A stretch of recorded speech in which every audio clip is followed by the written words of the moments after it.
ভাই, ঈদ তো চলে আসলো, ঈদের সালামি দেবা না? ঈদের সালামি দিব, কিন্তু এর আগে একটা শর্ত আছে। ঈদের সালামির ইংরেজি কি সেটা বলতে হবে।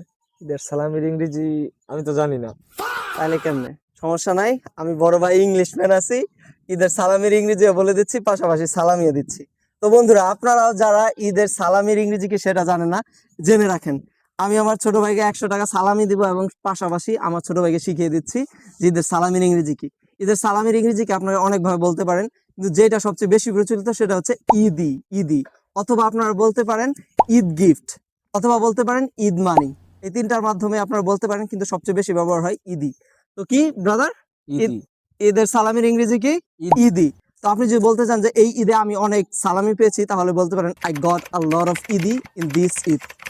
তো এই 100 টাকা দিলাম, আর পাশাপাশি ইংরেজিও শিখিয়ে দিলাম। তো আপনারা কত টাকা সালামি পেলেন এই ঈদে, কমেন্ট করে জানাবেন।